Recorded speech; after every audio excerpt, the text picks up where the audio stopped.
Flash acts collide as Tien Shinhan grinds through brutal training. Goku's body erupts with raw power and King Piccolo seizes his throne again. King Piccolo smirks from his throne inside King Castle as Piano hovers loyally beside him. The title card Prelude to Vengeance burns on-screen as the Dragon Balls drift ominously past. King Piccolo declares his reign of terror on live television as Yamcha and Bulma freeze in disbelief. Camera crews inside King Castle broadcast Piccolo's threat to every corner of the world. Civilians huddle before their televisions, watching in silence as dread tightens around them. King Piccolo bloats that he will draw a random number, condemning one city to obliteration. Launch's rage exposes a painful truth. Raw fury without power still leaves innocence unprotected. King Fury and his officers stare at the broadcast monitor, drowning in helpless desperation. Ox King and Kai Kai watch the broadcast, Kai Kai's face twisting with worry for Goku. Ox King wipes sweat from his brow, admitting King Piccolo may truly be unstoppable. Goku rockets on flying Nimbus towards Central City as Korin and Yajirobe argue atop the tower.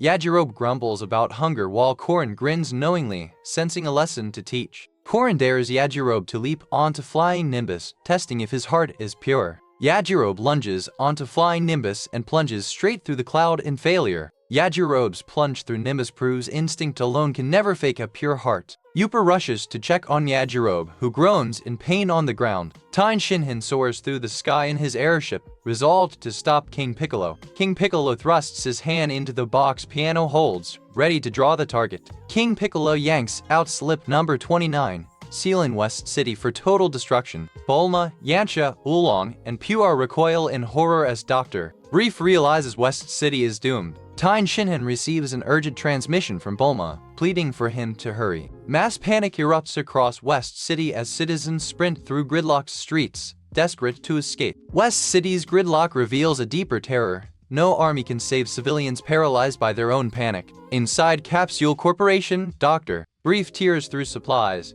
hands shaking, desperate to save his family. Bikini clutches scratched tightly while Dr. Brief wrestles a bursting sack toward the door. The sack hits the floor. A news broadcast freezes him in place, dread spreading across his face. On screen, anchors report entire cities collapsing, chaos spreading faster than anyone can contain it. Kame House's door bursts open. Armed convicts storm in, guns raised at Yamcha, Bulma, and Lunch. An eye patch bandit demands food and money, his rifle trembling with false confidence. The crocodile convict cackles, boasting that King Piccolo's rise empty every prison on Earth. Rifles swing toward Bulma and Yamcha as the convicts mock them, certain they hold all the power. One motion, Yamcha's fist connects, and the bandit leader crumbles before he can even blink. This is the flaw King Piccolo's chaos creates. It arms cowards with guns but never with real strength. Launch cracks her knuckles, grinning as the remaining convicts stumble backward in terror. Bulma exhales in relief, watching two fighters dismantle a threat that once felt unstoppable. Miles away,